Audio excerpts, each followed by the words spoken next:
So, hello and welcome to our weekly session of the Christian Meditation Prayer Group of St Mary's Church in Killarney.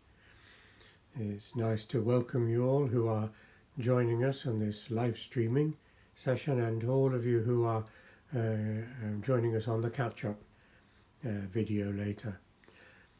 Before we begin our meditation, I just want to say a prayer for one of our members who's going to be getting married tomorrow, or if you're watching this on catch-up it might already have happened.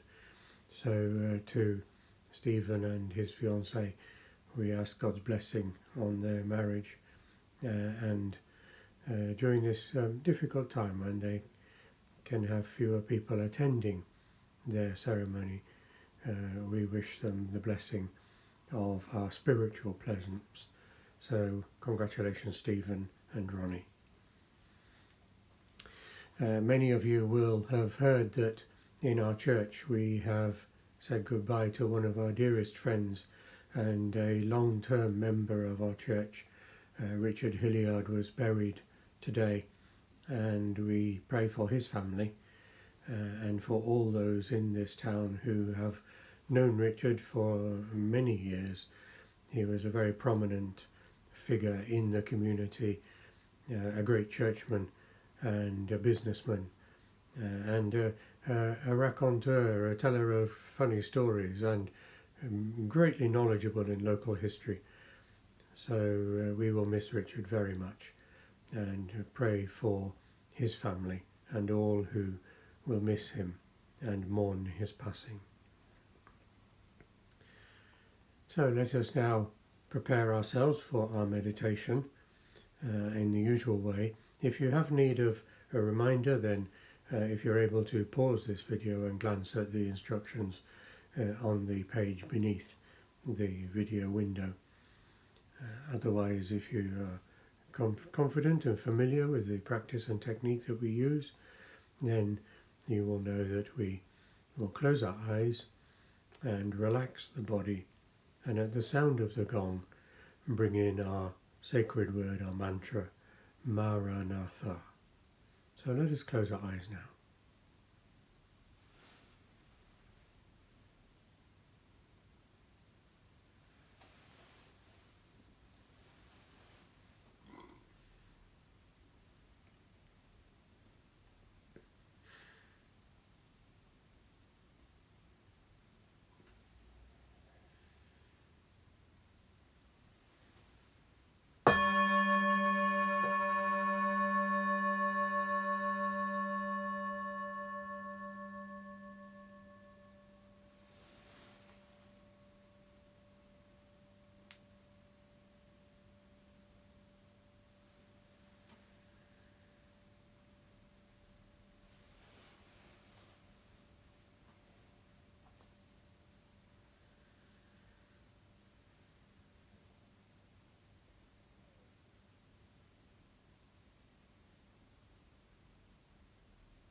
So I hope your meditation has been a pleasant and restful experience.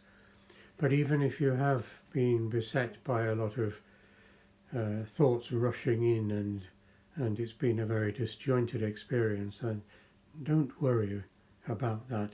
That is a natural part of the practice of meditation, and it just represents the stress that we have held inside us, being allowed to come out, being released, and it comes out in the nature of random thoughts that pile up in our minds.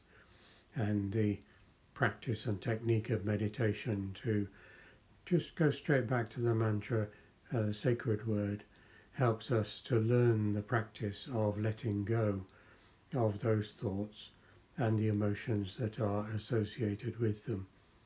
And incidentally, if we wake up in the morning and we feel a bit grumpy or not best pleased with life, then a short meditation at that moment will help to evaporate those feelings, those emotions, because they tend to be left over from our dreams. And the dreams are indeed part of our inbuilt mechanism for releasing stress during our nighttime sleep. So we're engaged in the daytime in our consciousness in similar processes to that which the body uses naturally in our sleep. So, in terms of the meditation practice and the deeper spiritual significance of the process of meditation and the benefits of meditation, I was thinking recently of the way in which we engage physically in the practice of meditation, and we follow the very simple teaching that with our eyes closed and a relaxed body we can allow the sacred word to percolate in our mind, and whenever we experience something different we go straight back to the sacred word and thus release and ignore those extraneous experiences and thoughts that come to us. This is a physical and a conscious process that we're engaged in. But what does it mean at the spiritual level?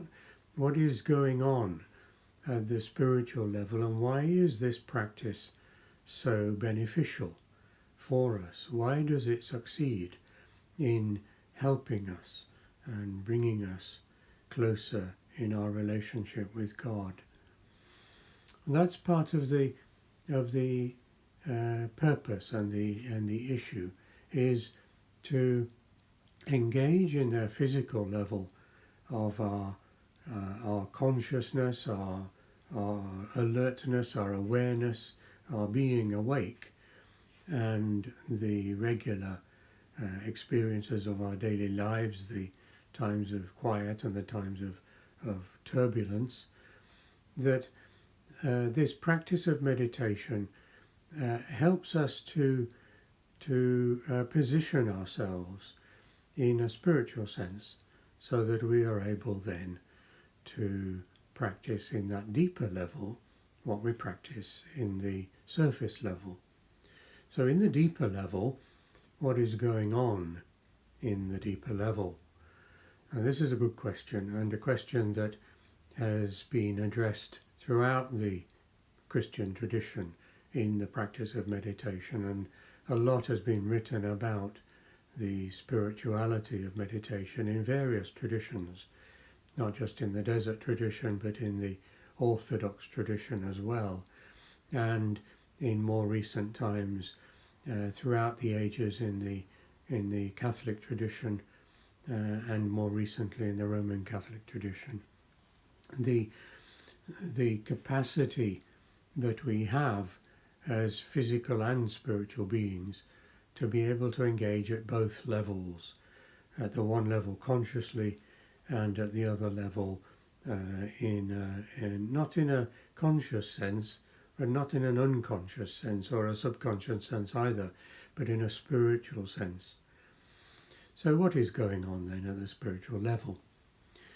the idea behind the meditation is that we present ourselves before God as willing participants in a process of change. So at the spiritual level, we do that in a way that is profoundly significant for our faith. I want to explain that by drawing your attention to the nature of the experience of Adam and Eve in the Garden of Eden, as written in the 2nd chapter of Genesis. One of the really significant things that happens in the Garden of Eden with Adam and Eve is the change that occurs between the one part, the earlier part of the experience, where Adam and Eve are walking around in the garden and freely conversing with God as though they were out walking in the park in Killarney and chatting with some person also out walking and enjoying the day, the sunshine and the nature, the trees and the fields and the lake and all those lovely kinds of things. The idea that then there comes a moment when Adam and Eve appear to be distracted. They appear to be drawn aside, as it were, by some other influence. And this other influence latches on to the fact that God made humanity in God's likeness, and part of that likeness is that we have the capacity to choose. The capacity to choose. And one of the things that happens in the Garden of Eden is that Adam and Eve make a choice that runs contrary to what God had intended. That they had been walking in the garden with God quite openly, quite freely, and quite spontaneously, and that is a matter of choice. And then they make a different choice because they begin to doubt what it was that God had said.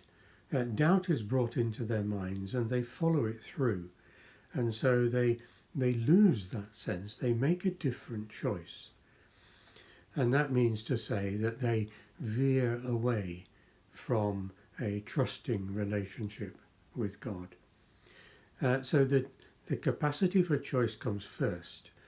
And if we make the one choice that we are invited to make by God, that is to say, we are invited to trust God, then things move along in quite a reasonable sort of way.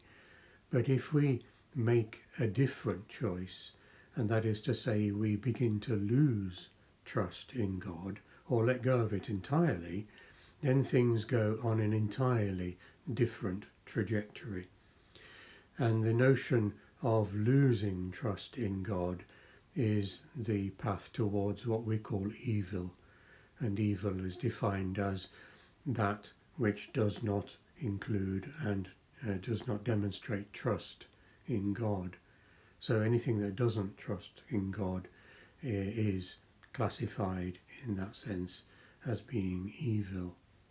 It's not just the heinous acts of people deliberately hurting others, but the mere fact of losing trust in God is within the purview of the realm of evil.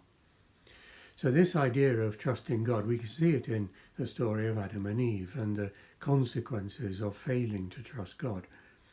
And at the spiritual level, our meditation practice is intended to draw us back into trusting God, so that we, by our practice and by the experience of it, and by the experience of the benefits of meditation, we begin to find within us a tendency more towards trusting in God.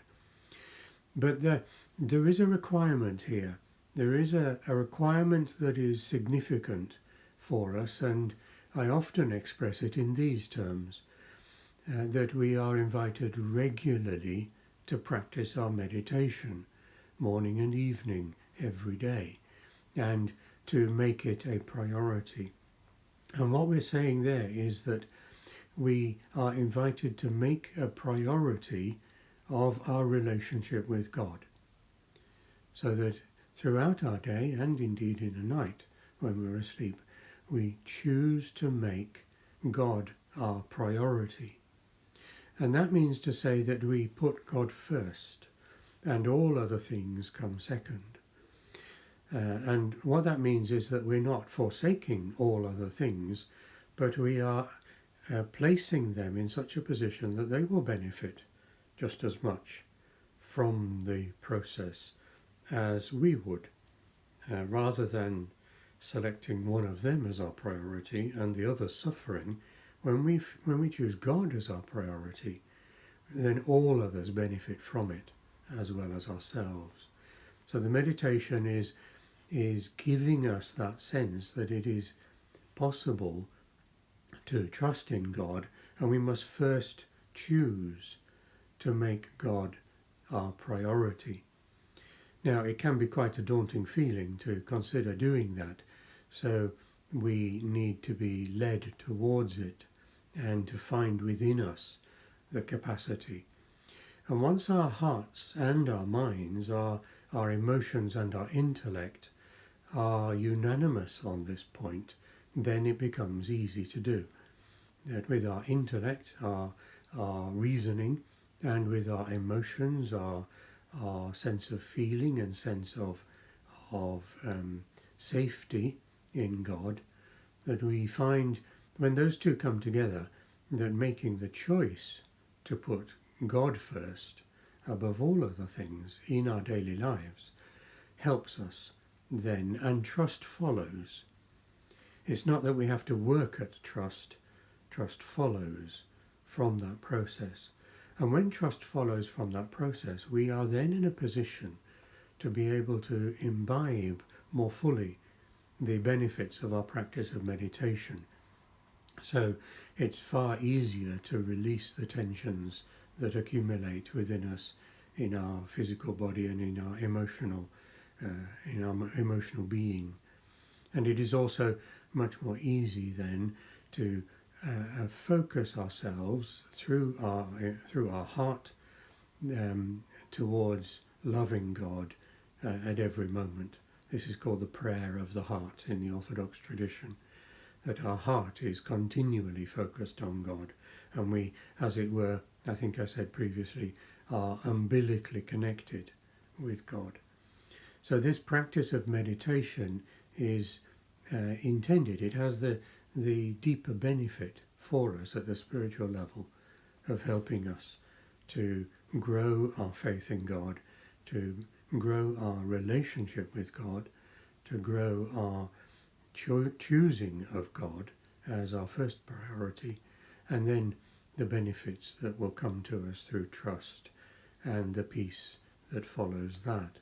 So all of these things are tied together, and we assist in this process by being willing to make these choices in our meditation. And that's why we are encouraged then to practice our meditation regularly, so that shows our willingness. And I know that many times we may be distracted. And one of the things that the monastic tradition teaches us and is exemplified, there's a wonderful story of Thomas Merton, who was leading a session and teaching some people gathered around, and the bell of the monastic chapel rang, and immediately he put down his book, he stopped in mid-sentence and walked straight out. He had warned the people that this might happen and that it was his duty, his allying himself to God, so that God was his first priority.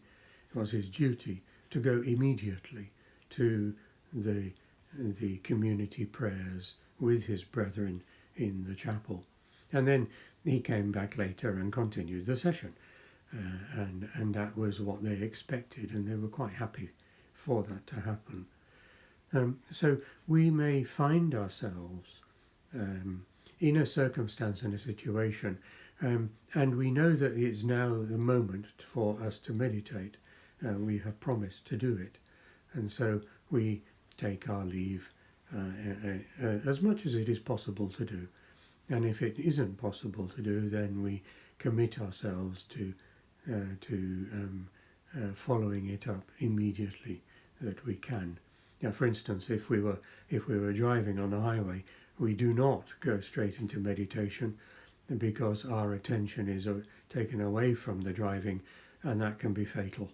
So, of course, there are these moments in our ordinary everyday lives when we would recognize there is a certain leeway, but the primary intention remains the same, that we practice our meditation. So let us ask God for his help, that we may move towards giving God the first priority in our lives and in our faith, and that we will then benefit from that experience and grow in faith and love and in peace. So thank you for joining us for this session, and for those of us who are live streaming, I wish you every blessing this weekend. For those of you who are joining us on catch-up, I pray that the coming days will be for you a blessing, and that you will find many of the riches available to you through the practice of meditation. And thank you all for joining us and being present in spirit, and look forward to sharing with you again on Friday next week at the same time. So God bless you. Stay safe.